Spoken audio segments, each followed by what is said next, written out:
Assalamualaikum warahmatullahi wabarakatuh. Selamat datang kembali di channel cerita horor Pen History. Mungkin ini adalah peristiwa yang sangat langka. Pasalnya pelaku pesugihan model ini bisa memanfaatkan janin bayi dari seorang gadis yang masih perawan. Konon janin bayi tersebut adalah tumbal awal dari perjanjian dalam penarikan harta gaib. Meski sudah sering diingatkan tentang akibatnya jika menjalani pesugihan, namun para pelaku sepertinya sudah buta mata dan buta mata batinnya.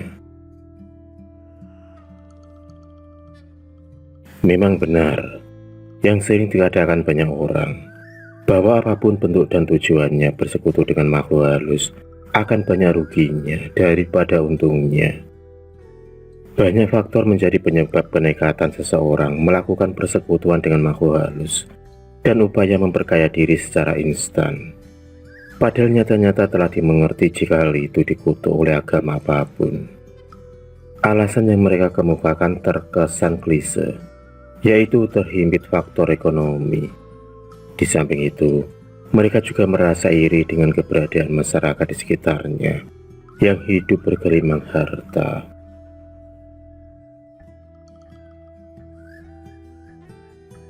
Dalam kacamata Islam tersendiri, yang diyakini mampu menjadi rambu penjaga kenekatan melakukan persekutuan gaib demi terpuasan urusan duniawi, sudah sering didengungkan dalam segala bentuk dan syiar.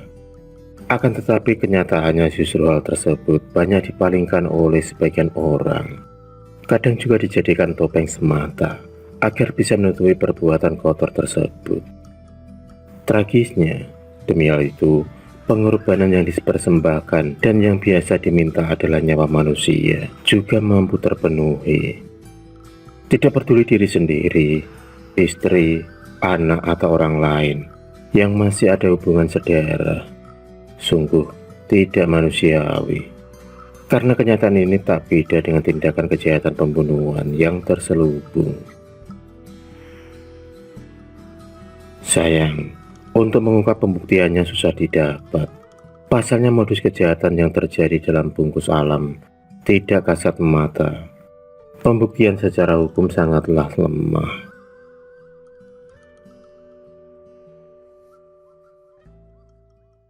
Persaingan tak kunjung selesai. Keras dan penuh persaingan ketat. Itulah yang dialami Kusmayadi, warga Kabupaten Karawang, Jawa Barat, tentang kondisi kehidupannya akhir-akhir ini.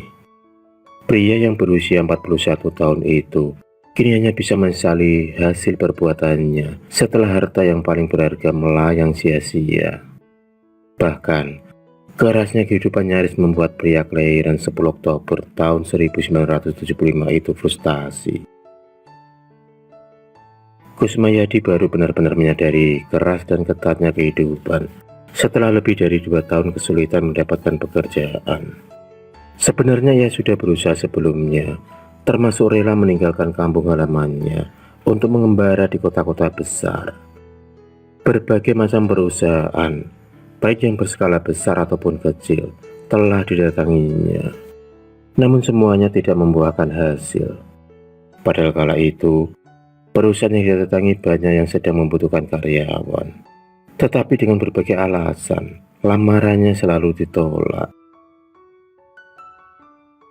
Menghadapi kenyataan seperti itu, akhirnya Kusmayadi memutuskan kembali ke kampung halamannya. Bahkan, di sana sebagian besar hari-harinya dia isi dengan mencangkul menggarap sawah orang lain ataupun menjadi kuli bangunan. Yang penting hari itu dia bisa membawa hasil, meskipun tidak seperti yang diharapkan istrinya yang menunggu di rumah.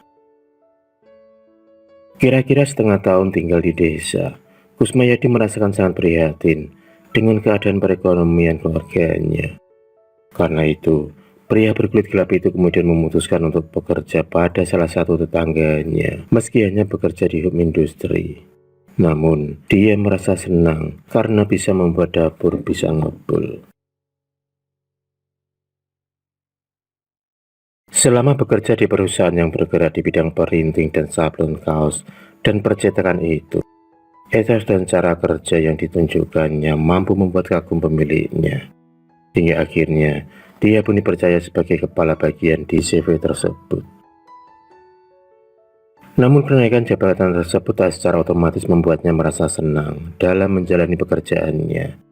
Tetapi justru sebaliknya, berbagai cobaan menghantam dirinya, sehingga mengusik konsentrasi kerjaannya.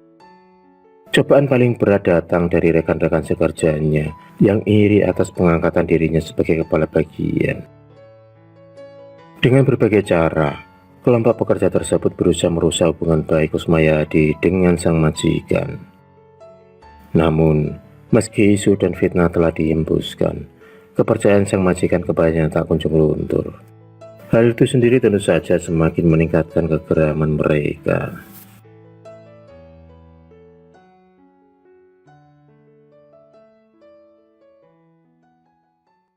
Hingga akhirnya di antara mereka ada yang menggunakan cara-cara mistik.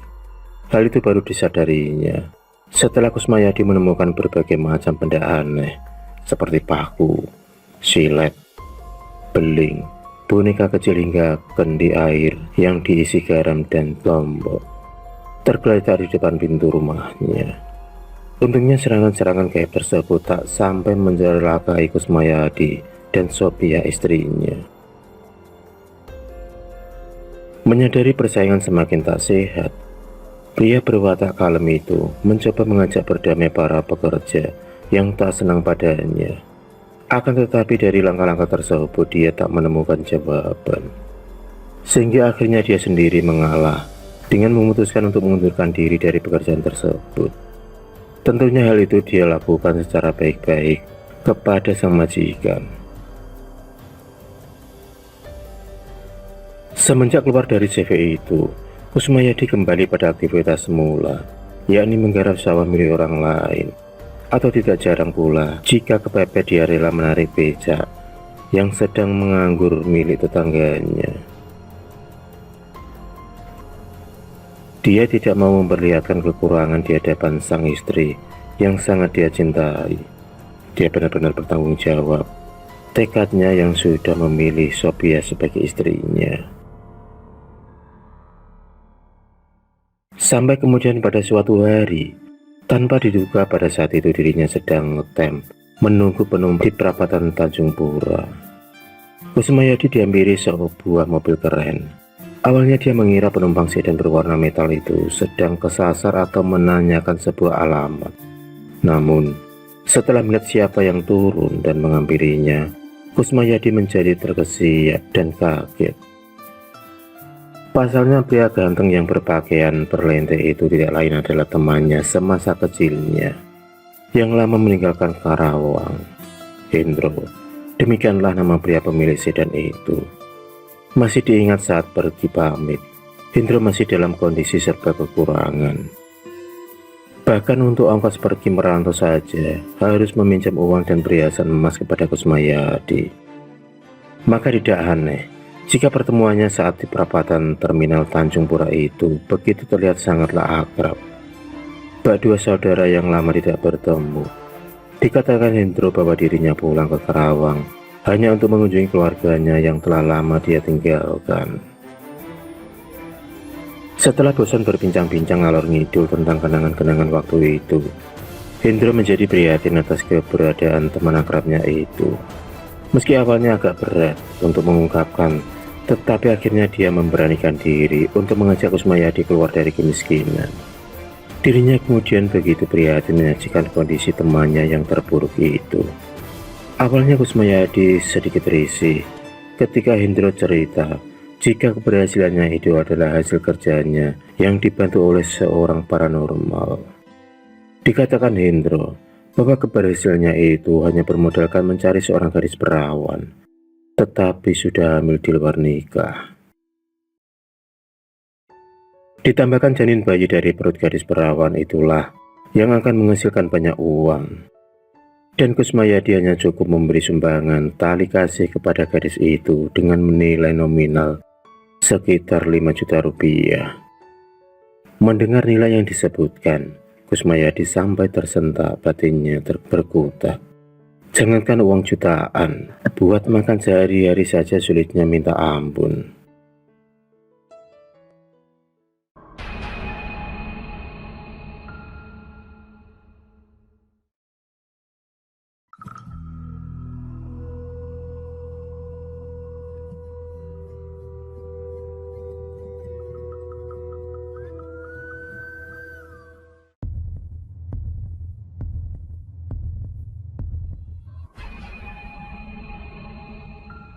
Terima kasih sudah menonton video cerita bergambar ini.